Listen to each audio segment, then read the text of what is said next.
AccedY is the new ultra-secure Swiss technology for data exchange. We will explain the patented AccedY innovation in order to go beyond the current technologies. The security of data transfers is based on two conditions.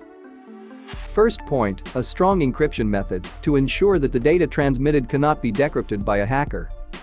Second point, using a method which ensures the identity of the people who communicate. The first condition is fulfilled using the end-to-end encryption. The private keys used for decryption are only in the sender application and in the receiver application, and no external platform has knowledge of these keys. So, no one except the sender and the receiver of the message should be able to encrypt and decrypt the data sent between them. This technology appeared following Edward Snowden's revelations about NSA surveillance methods, and the Signal application was the first to develop the end-to-end encryption. Now almost all messaging applications use this technology: WhatsApp, Telegram, Wire, and many others.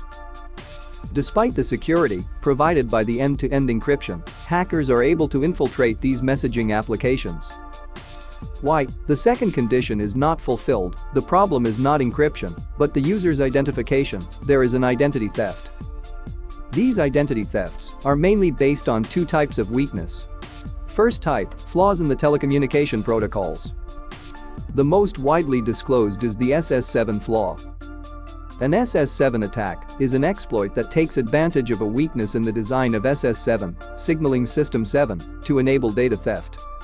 The attack is essentially a man-in-the-middle on cell phone communications that exploits the lack of authentication in the communication protocols that run on top of SS7. Other vulnerabilities are known, for example the WIB, wireless internet browser, attack related to the conception of SIM cards, and the future 5G is not immune of problems using the LTE networks. The second type of weakness is in the conception of smartphone applications. Linux is a multi-user operating system, and Linux kernel isolate user resources from another for the security reasons. The Android platform uses the Linux user-based protection model to isolate one application from the another. The application sandbox is in the kernel, thus it extends to native code and operating system applications as well. All runs within the application sandbox. But for the messaging applications, the contacts are not partitioned on this model, and another API can read and modify these informations. This third-party application only needs to obtain the corresponding permissions. This new attack is explained in Internet. Man in the Contacts by Mr. Jeremy Modis, Swiss expert in computer security. Application designers understood the problem and encapsulated the identifiers by assigning them a label, an alphanumeric string for each. In order to secure the transfer of identifier, a QR code is created representing this identifier. By direct contact between two people, reading this QR code will register the new entrant. Messaging applications like Threema or TwinMe use this method. But if this solution is stronger, it does not prevent a hacker to theft the identity of a user.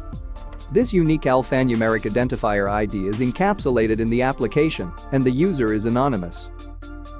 But this unique static ID identifier must be shared with all interlocutors. Each interlocutor knows the real identity of the person associated with this unique static ID identifier. Its confidentiality is therefore not under control, which increases the risk of identity theft. All these ID identifiers appear clearly on the applications and are easily observable. The ID identifying a contact can be potentially disclosed or picked up. AccedY is the solution by providing the end-to-end identification. In order to increase the level of security, the AccedY protocol uses biometric recognitions, facial and fingerprint recognitions, for the access to its services. This condition is necessary because it ensures that the data exchanged during the initial pairing will be locked outside the presence of the interlocutors. This initiative protects data in the event of physical theft of the smartphone. But it is not sufficient. It does not eliminate the possibility of a man-in-the-middle attack during future exchanges. Man-in-the-middle identify himself as you. In order to avoid the issue for the man-in-the-middle attack, the AccedY process encapsulates not one, but a series of random IDs, pseudonyms, transmitters and receivers, invisible for the users. To increase the security in this initial exchange, two complementary technologies are used, a QR code and the Bluetooth, to split the information. The initial information exchanged between the two nearby correspondents remains on everyone's device, nothing is transmitted outside. This is the end-to-end identification. These random IDs pseudonyms will be used for future exchanges from outside. Then, the end-to-end encryption, providing confidentiality due to personalized keys, the AccedY protocol cyclically generates random and ephemeral identifiers, which are renewed periodically. The exchanges are dynamic, the transmitter and receiver identifiers are unpredictable and therefore non-capturable. In coordination with end-to-end identification, end-to-end encrypted data transfers are handled by a decentralized network. AccedY creates the volatility of ID identifiers. Thank you AccedY for the non-traceability.